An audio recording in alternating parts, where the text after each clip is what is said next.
Hello, everyone, and welcome back to another video on kind of the world's world building guide to Ravion.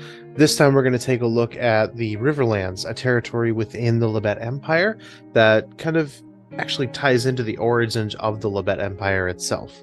So, the Riverlands, kind of as a large swath of land fed by a variety of glaciers in the mountains and other kind of mountain effects that crisscross an open grassland. And this region is the most highly populated territory of the Lebet Empire, which much of the riverbanks that do exist here being lined with city communities and villages and other kinds of settlements. This is actually where the Lebet Empire's origin took place.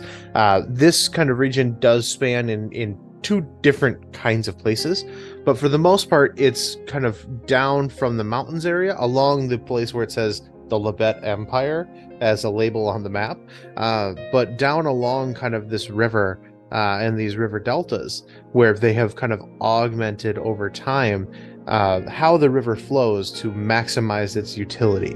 And so they have some, basic natural flow from maybe one or two branches of a river, and then they altered it so that it just branches like crazy and just have this ability to kind of lean into that as more of a habitat. So they've kind of done a little bit of terraforming. It makes it interesting to see, but within a fantasy setting like this, it's hard to see why you might want to do a bunch of terraforming, but keep in mind at the same time, they do have the need for different base resources, and fishing and water can tend to be an extremely valuable set of resources when applied very well. And so taking advantage of the fact that you have relatively easy means to be able to adjust it using even basic spellcasting ability like mold earth, where you can move a 5-foot chunk of earth out of the way, you can very quickly have a one person or a small team of people develop a large trench that you can then flood and have it as a river territory. So this area here is the primary area that you should be thinking of when you think of the Riverlands. However, it does also come through from the Gemlock Sea to some extent, and this Riverlands type area is kind of follows that same classification, following northwards along the edge of the Gemlock Sea and along kind of this roadway here. You can see from Sunmere, Oceanfall, Old Cross, all the way up kind of by the Mistshire, and then back down through this region is going to be where you see a lot more of kind of the Riverlands in and of itself. And then the territory just south here is going to be kind of a different territory on its own then as well. So the Riverlands being they're the seat of the Lebet Empire's origins within the continent. This is where the majority of the people actually started out within the region. So the Riverlands is where the Lebet Collective began. It's where the people that would become the Lebet Collective were born, raised, and otherwise kind of developed their ideas. It was a relatively safe area. They have a variety of different opportunities. The kind of various cities and townships of the territory line the rivers, and so fishing and fishing villages organized and became this collective in and of itself. So they started out, if you were to look at the Lebet Empire now, the Lebet Empire started out here almost as a simple just fisherman's village looking for a better way to protect themselves. Their region was relatively safe, but not entirely safe. There are dangers that end up living even across basic territories, kind of like Riverlands or everything along these lines. There are creatures that are dangerous. And so leaning into this Lebet collective, they could not only create a safer environment, but also a safe economic environment for them to trade with. And that kind of is how they leaned into things. They can lean into a better environment for everybody from a variety of different bases. So this region does hold a variety of different otherwise bonuses at this point. They have the ability with this more stable economy to develop a higher learning and worship center. They kind of house the majority of the region's religious populace at this point because of all of the infrastructure they have in place for it.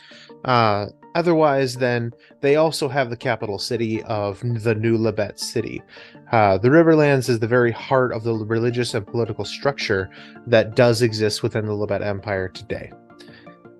There are kind of a lot of temples and lords of the court living in or around the territory surrounding the capital city. But, and I'll go back to the map, this is the thing that you should think of very, very closely when we do get to this kind of aspect of the city. It has the religious and political power here. And keep in mind about how the Labette Empire works. The Labette Empire does tend to operate off of a, yes, we do have a king and a monarch and, you know, an emperor and everything there, but they're also kind of just more of a theocracy.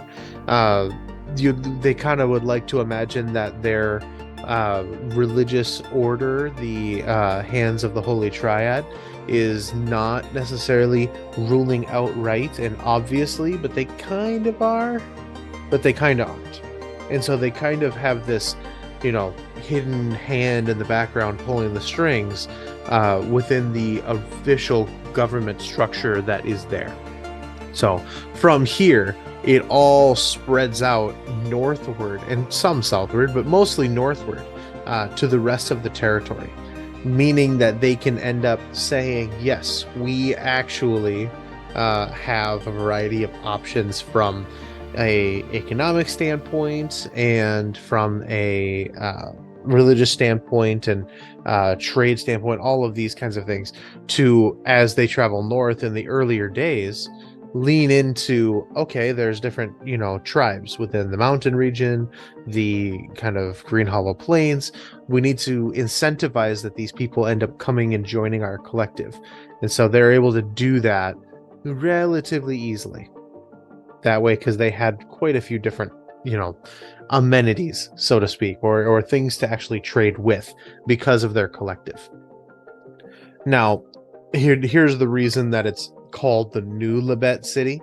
One of the things that ended up happening during this time, as they were establishing and developing their actual city, Rosetide was probably one of the most powerful collection cities that there was available.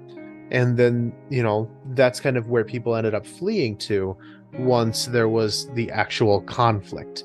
The Labette Empire is no stranger to conflict, and they did have some sort of a issue happen, some sort of a raid that ended up happening. You know, all of human civilization and other civilizations that end up building over time can end up being strong and powerful in and of their own right until one thing happens. And so, under the hesitation of saying too much, it only takes one dragon, weirdly enough. And all of the people that ended up fleeing from the original Labette City that used to be their capital of the, at that time, relatively small regional territory, for the Labette Collective, ended up fleeing to Rosetide and then moving just off kind of along the ocean side and reestablishing a larger capital city called New Labette City. So, makes it kind of interesting. You know, you have a cataclysm, a literal walking cataclysm that can take things like entire cities on, and that makes it very dangerous.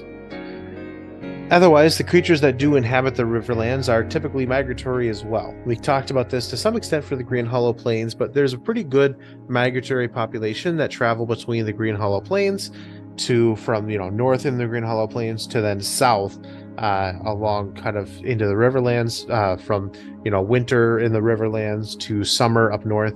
Because the Riverlands are a relatively warm area, just being off of the Serac Wastes, they are relatively warm compared to the desert, you know, but not necessarily full desert.